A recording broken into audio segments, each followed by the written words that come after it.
Okay, so this is our makeup class via video. I've never done one of these things before, so we'll see how it goes. Kind of doing it from my dining room with a camera boosted up on a whole pile of boxes and books and things. So if it topples over mid-video, well then we'll all know what happened. Obviously low production value, though I tried to choose kind of a nice background for us. It's a Tibetan painting. I have one of my Tibetan teachers who has a relationship with all these Tibetan artists and tries to promote their work around the world. So at least we have something nice to look at while we talk about Chinese herbs. Also, you know, it's a weekend, so you know, kind of bad hair day. So I decided to wear a hat, and we'll see whether or not that looks good or not. Maybe adds a little bit more drama to the lecture via video. I guess we'll see. Otherwise, we're working on our flavor theory, and it's going to be applied now to individual ingredients. So that was the main thing that we haven't done yet. We're going to do it through these video lectures, and then we'll apply that to the recipes that we'll talk about in our final class when we meet together on Tuesday. And we'll have made up all our time. So that's sort of the general outline here. So that means we can kind of start jumping right in. We're going to start talking about stuff from this one, which starts off with cinnamon twig on the first page. So we're going to begin with that, and then we'll kind of move on from there. You know, again, we'll apply our flavor theory. We'll look at how the flavors help explain these functions, and then we'll have a certain repertoire of things we can talk about. And then when we need to do recipes, we'll be able to consider some of that stuff in our final class. So that means we can start with cinnamon twig in Chinese guizhi. For the final, if you're not an herbalist, you're not responsible for the pinyin. You just need to know the English term. You'll need to know something about the flavors. For the testing purposes, I'm just going to like isolate things that are important ingredients, and this would be one of them. And those would be things that you're responsible for to know something about for the final. And there'll be a minimum number of questions on that. It's just stuff that's worthwhile talking about. So we had all this flavor theory. We want to apply it to these ingredients. And so with cinnamon twig, we have something that is acrid, sweet, and warm. So we have two flavors. That's the five-phase part of the picture. And then we have warm, which is part of the yin-yang idea of it. We kind of get the two of those together, and it gives us something about the nature of this particular ingredient. I'm going to go through this decently fast because we have a number of them we have to cover. And I figure people would always kind of listen to this again if you need to hear it. So the basic idea is acrid, sweet, and warm. So essentially, this particular ingredient is going to get rid of exterior cold.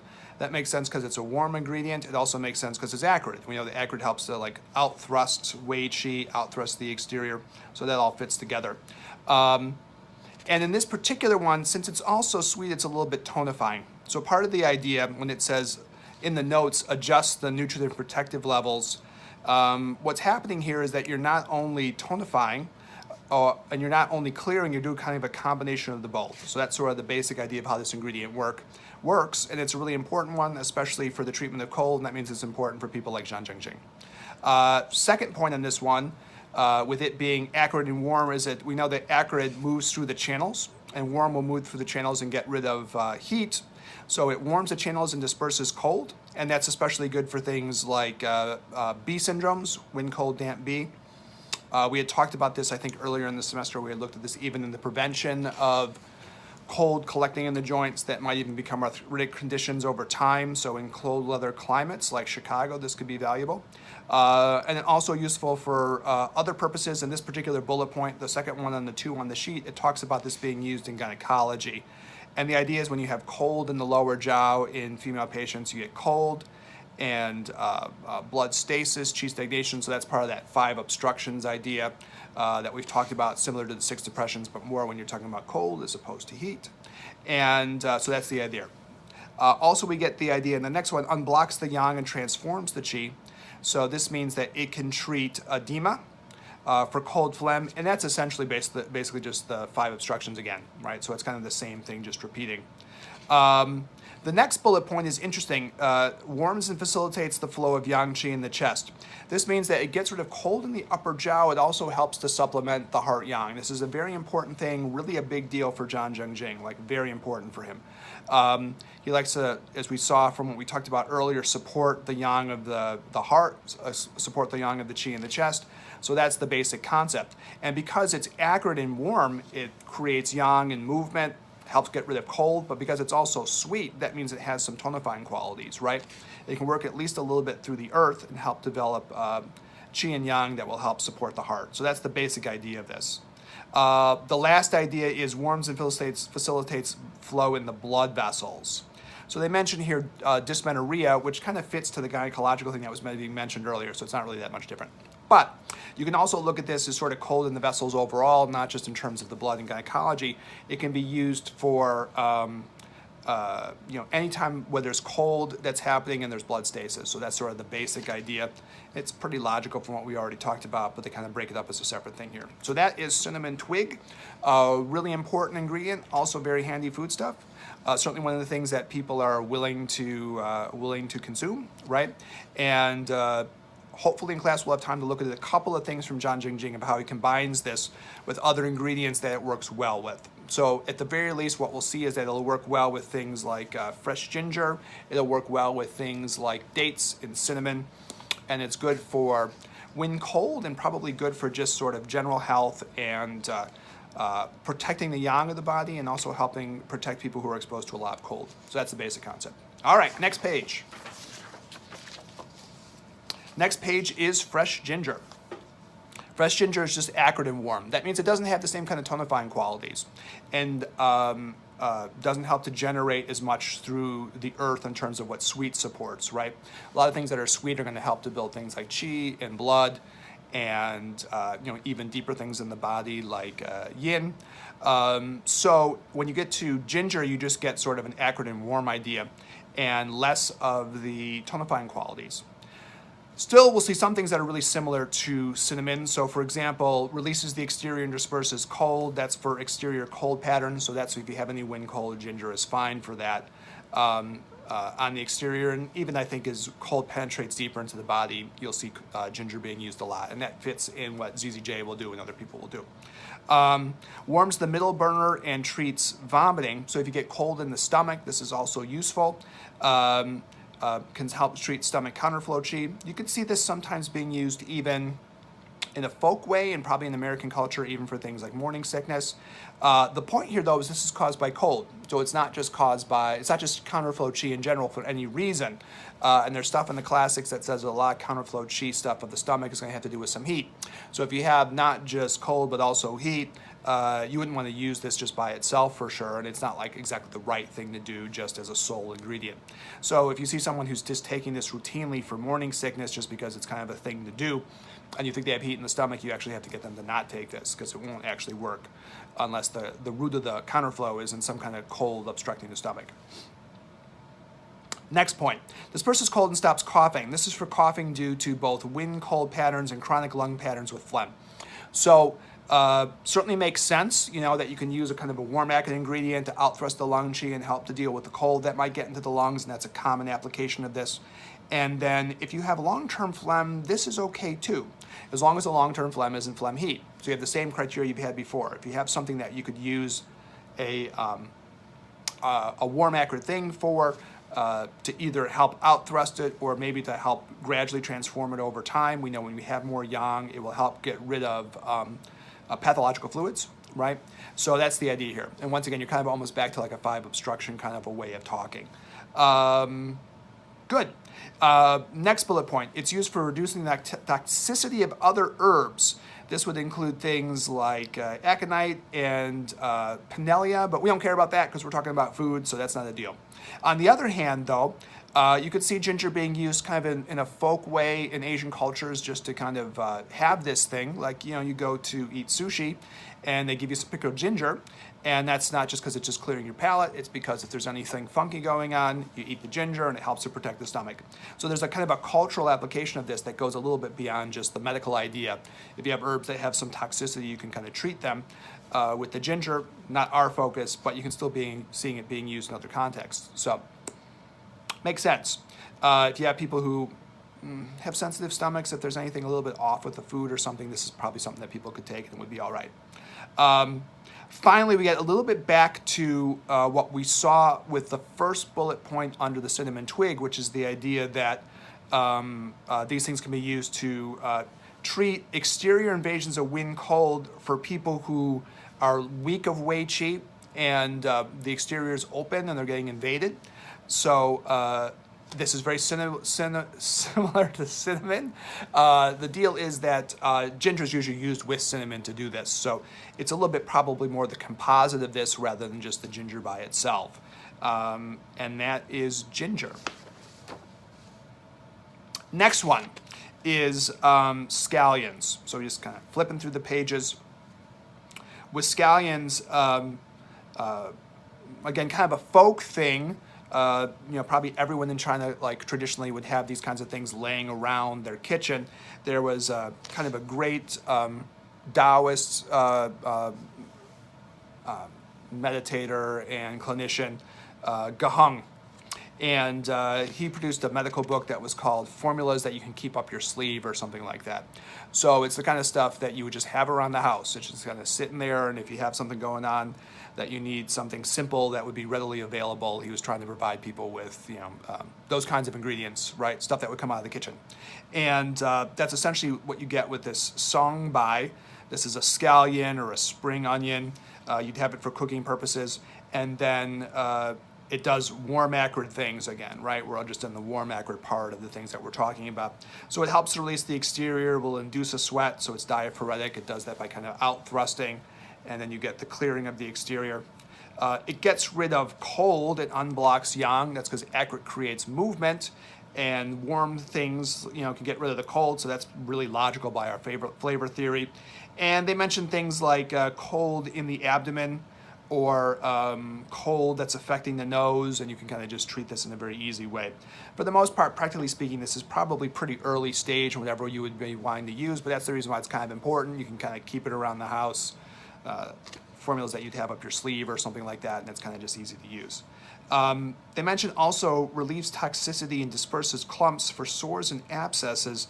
External usage. This is, again, kind of a folky thing. I have never done this, so I don't know if I can testify to this. I think we do see sores and abscesses as part of our practices, again, depending on where you're working and what you're doing, but I can't say I've tried this particular thing to see if this works, though it is definitely part of the literature here, as you can see, and also probably like a folk idea that, is probably common in Chinese culture.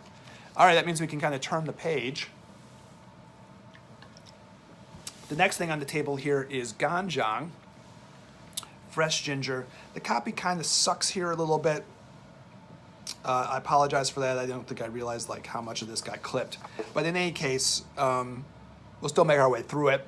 And again, this is ginger again, but being dried out. When you dry something out, you expose it to heat, so you're adding more yang to it. So it takes the temperature of the ginger, and it takes it from warm and makes it go hot. So now this is hot and acrid. And the main thing that it does differently is it increases its support for the yang. So if you look at the top of the page, it's page 100, but you see herbs that warm the interior and expel cold. The idea is that where you have cold that is no longer just on the exterior, and also when you have cold that's associated with some kind of yang deficiency. So these whole set of ingredients, we'll look at two of them. We're going to do dry ginger and cinnamon bark, have this quality of being able to not only get rid of cold, but also protect the yang. That's the basic idea of it. So again, we're in kind of a ZZJ world here in these conversations. And you can see that the temperature goes acrid and hot. The flavor goes acrid, the temperature is hot. So, you got the two things you'd expect to happen here. So the first bullet point, which got clipped pretty bad, but the basic idea is it warms the middle and expels cold. And this is spleen, yang deficiency, and kind of deficiency cold. The idea that you're yang deficient, you get some cold going on. So that's the idea there. And then the second bullet point goes more to the idea of getting rid of rescuing devastated yang and expelling any deeper cold again. So what's happening here with the first bullet point is they're talking about this with the GI tract. You have spleen yang deficiency, you want to tonify spleen yang, so you use ginger, and then you might add other things that help to tonify the spleen. Examples of that might be things like ginseng, right? or honey fried licorice fits in here too. When you get to the second idea, this is a person who really has not just spleen yang deficiency, but has like sort of a total collapse of yang in a way. And you're going to use the ginger again, the dried ginger, but you would also want to add things that are other strong yang supporting things. So I think what I would say for our purposes, just for a food stuff point of view, if you really wanted to do something like this, is that you'd want to add something like cinnamon bark, which we'll come to in a second. And you could use the cinnamon bark with the ginger together as kind of a combo. In either of these things, with the first bullet point where you're treating the GI tract, or the second bullet point where you're working on just supporting yang overall, actually honey fried licorice, which will be one of the things that we're going to talk about, is applicable in either one of these things, either one of those situations, so you can kind of use it regardless. So, basically you're just taking the ginger and you're coupling it with whatever kind of like optimizes the function that you're trying to get out. So that's the basic idea. All right, moving along, last bullet point is it warms the lung and it transforms cold in the lung. That's, again, just the 5 obstructions idea, right? You have cold, you get damp and phlegm collecting in the lungs. This is kind of a more pure wind cold, and you treat it that way. Actually, this is an interesting situation in Chicago because a lot of our people don't get just flat up cold. They get kind of a combo package of hot and cold together. So even when cold is the pathogen, you tend to get more Xiaoyang disorders, which show that alternating hot and cold, or like there's both hot and cold in the system. And so that means that the ginger maybe just on its own wouldn't be used in quite the same way as it might be in China, where you might have had less of this sort of Xiaoyang-y things. But Chicago is certainly a Xiaoyang kind of a town, and so you'll use this idea, but you'll probably have to think a little bit deeper about it because there's probably going to be some heat too. So I guess you can't recommend it as much as you would in China just for treating things in the lung overall, because a lot of times it's not just cold itself. It's like other heat factors are contributing to it. They have more to do with the Xiaoyang channels, if we think in a ZZJ kind of a way. All right, so far so good. Next is Chuanjiao. Chuanjiao is the Sichuan pepper. I think that this might create analogies to other kinds of peppers like cayenne peppers. The Chinese weren't using cayenne peppers. They probably don't behave in exactly the same way, but they're probably kind of close. So I think any of the really hot, spicy peppers probably fit into this general conversation. And overall, they're foodstuffs you have to be a little careful with, especially if you get into more of the Lidong Yuan kind of stuff, where you're worried about dampness and heat together. Sichuan peppers and cayenne peppers aren't really what you want people consuming. On the other hand, if people's yang is really weak, this could be okay, right? And I think you're looking at people who have spleen yang deficiencies, maybe with things like diarrhea, spleen yang deficiencies with things like abdominal pain, and that's basically what they're going to try to get to in the bullet points. So the description is accurate, hot. It says slightly toxic. That's kind of a weird thing here. It doesn't seem like toxic in exactly the Western sense, though you probably wouldn't want to consume large amounts of this. So we're going to put the emphasis, at least for our conversation, on the accurate and the hot, and this will be applicable to a lot of the peppers. So, bullet points. Warms the middle burner, disperses cold, and alleviates pain. So that's for spleen and stomach yang deficiency, and then they give the kinds of symptoms we were talking about: abdominal pain, vomiting, diarrhea. And what you want to do with this is you want to combine this with other things that will help support the middle jiao. So examples might be things, again, like ginseng, various types. Later on, we'll talk briefly about maltose, and there'll be a Chinese tradition of like having this with maltose as a way of sort of tonifying. So maybe things like ginseng and maltose and these hotter peppers together for supporting people who are really spleen yang shu. And then when you start screening for what kind of patients this would be in our culture, you can imagine things like iatrogenic damage is probably the one that comes to mind most immediately, where people have had really cold medicinals that have burnt out their yang, and now they need this support of something that's very yang tonifying in conjunction with other ingredients that are also supporting to the earth. So that's the basic gist of that. So the other thing they have here is kills parasites and alleviates abdominal pain. It's used as an auxiliary herb for abdominal pain due to the roundworms. So I suppose if you have situations where people do have things that are goo-like, you could use it. The trouble is that it's very warm, and a lot of our goo can create damp heat. So that has to be considered with some kind of caution, right? That you might not be able to use this just routinely on every person who would have anything that might look goo-like. We had talked about goo in the Bob Floss thing, and I don't want to overextend the idea too much because a lot of that goo would create dampness and heat. When you get to really clever Chinese doctors and they're using this medically, they'll probably hedge this. They'll have things that are very cold and bitter with the things that are warm and acrid. From a food therapy point of view, that's a little bit harder to swing because people don't want to ingest things that are bitter and cold, and it's kind of hard to find foodstuffs that will do these kinds of things, so that function may not be as useful, but at least it's out there. All right, interesting one for us will be on the next page. It is cinnamon bark. We did the twig, that was the first thing we did. Now we're talking about the bark. And this is interesting because different parts of the plant will have different qualities to it.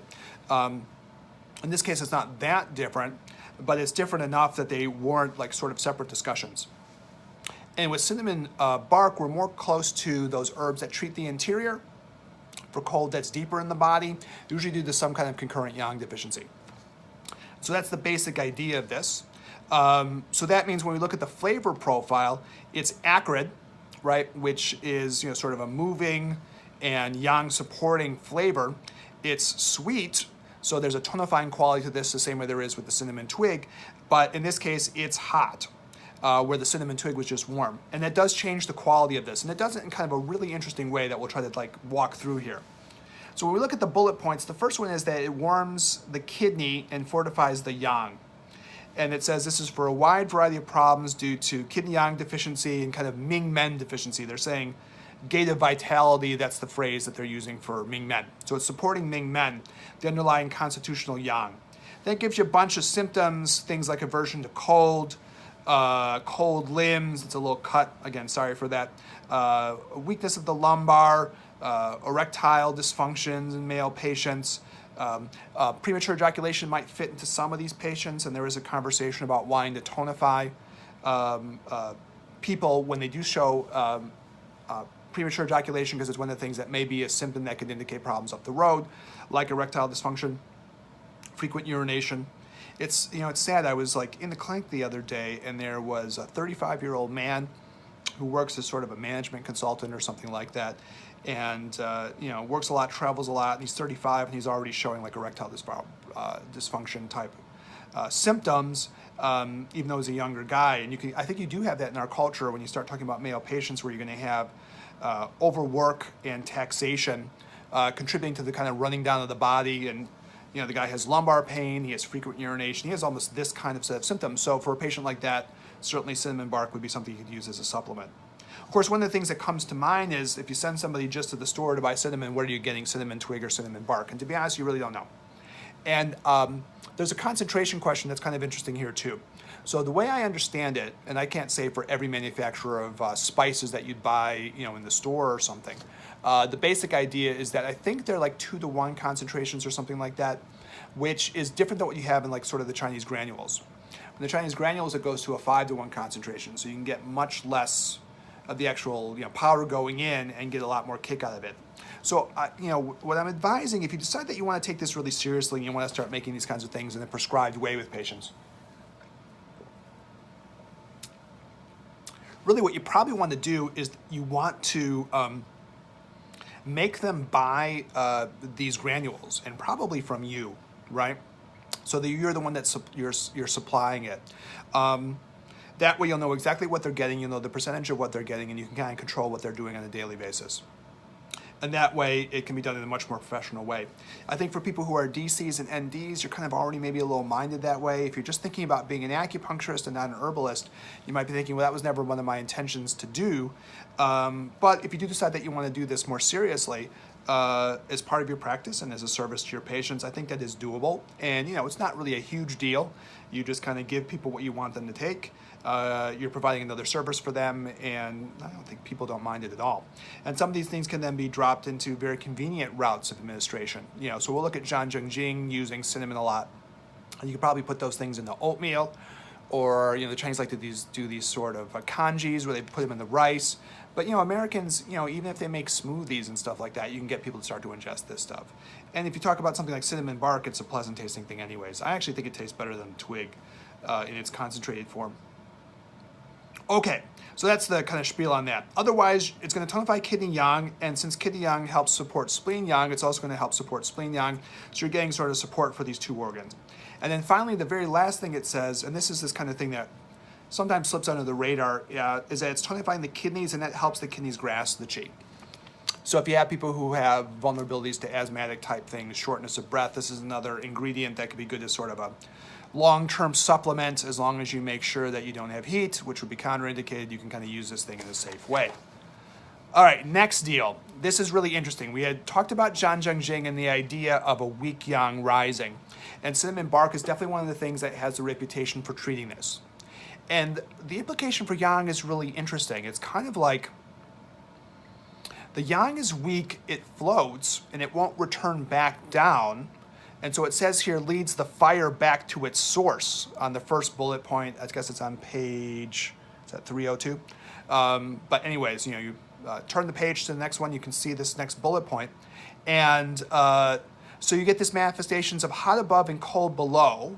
Here they're calling it illusory heat and true cold, or hot above, cold below. I think I prefer the hot above, cold below personally, though if you can understand what they mean by illusory heat, that would work too. And so the idea, you have this weak yang up above. And they give you symptoms here like flushing of the face, maybe wheezing, maybe sweating, but while at the same time having cold in the lower extremities. And that's the idea. And then they also give you this notion of a deficient and rootless pulse. Deficient and rootless. Again, I think deficient is kind of a vague word. I think what you really want to do if you're studying 28 pulse types, and remember those are showing up on the boards now, you want to think about frail pulses probably a lot, right? Where the pulses are thin, deep, and weak. You want to check the heart pulse to make sure it isn't thin, deep, and weak. You can check your underlying kidney yang pulses. So you can look at pulses to help confirm this too. Sometimes this gets a little tricky because some heat is rising above, so you will see maybe signs of heat above. That might show up on the pulsars, or it might show up as a redness in the tip of the tongue, indicating that there's heat that's trapped there. But the rest of the tongue is kind of pale, and the person otherwise looks deficient, and their lower extremities are cold, and they have these kinds of symptoms, so that's what they're trying to get to here. So that's our ZZJ, weak yang rising concept, right?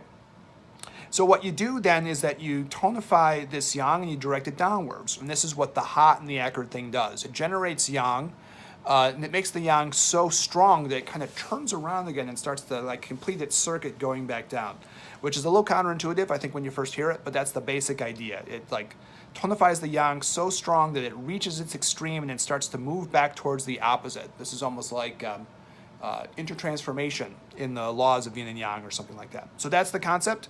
Hopefully it makes sense, because we've been talking about it off and on for the last couple, at least for this semester for people in this class. It comes up a little bit last semester. So once you get comfortable with that, it's a useful idea. You can recognize the patients that you see who have this thing, and then cinnamon twig is something you can certainly recommend within a food therapy point of view as a kind of a long-term supplementing thing to try to deal with this. And again, a lot of this would be due to the reasons I was just mentioning with the other patient, taxation, exposure to cold, these kinds of factors that aren't uncommon in our patient population for sure. Okay, next one. It says disperses deep cold, warms the channels, unblocks the channels and vessels, alleviates pain. That's just what warm acrid things do, right? Or hot acrid things do. They create movement. So if you have chi stagnation and blood stasis, you get a nice acrid thing that's hot or warm, and it helps disperse that. They specifically mention non-infectious abscesses, which is kind of an obscure point. But anyways, that's not the main idea of the whole thing. This can be used for a variety of contexts. Last idea, encourages the generation of qi and blood. This is an interesting idea. It's sometimes used with other tonic herbs for qi and blood deficiency, and it just kind of potentiates them. So it's a useful concept to have at your disposal. And again, you could use it with things like ginseng or astragalus or dongui when we get to the blood tonics, and it helps to support those herbs to generate more qi and blood. So this is kind of an interesting idea. It's kind of like the bit of yang that's there helps to tonify, helps to build the qi and blood. I'm skipping ahead to the next page. Whoops, captured on video. So next page. What I have on the next page is garlic. this is just worthwhile talking about. I have a little part in this handout where there's a longer thing on garlic. I probably won't talk about it that much. You can kind of read it on your own. Garlic is considered to have a lot of health supporting properties in the West, and probably on a folk level that's true in China as well. So I have another part of the packet where there's a copy from more of a folksy book on Chinese flavors and Chinese ingredients and Chinese cooking, where they kind of talk more about garlic in a kind of a broader and more positive sense. When you get into the medical literature, it's not considered that important, actually. So there's a bit of a contrast here, and I guess I won't go into all the details of it. We have a certain amount of time, but I would suggest that you kind of look at the other description of garlic, which gives a lot more positive effects, right? More from a general kind of folky point of view, I guess you'd say. But in the strict medical texts, like where these copies are coming from, they really just say sort of like deals with things like parasites and toxicity. That's not even like common, like taking garlic in like every infectious disease situation, like if you have a cold or a flu.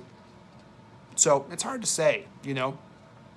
Though in the last bullet point, they kind of mention this used to prevent influenza and for treating food poisoning. Again, that gets a little bit more to the folky part. You won't see this used medically very much for you know, people who are doing herbalism or something like that. So the garlic thing is a bit in between. You know, there's not a really important medical usage, but there might be some important sort of more folky usages. And that's it. So I think it's the end of the first video. I'm gonna try to make the meat about a half an hour in length. So I think we're done with this one. And you know, we'll continue with the next one. We got more to go. So I'll talk to you again soon. Bye.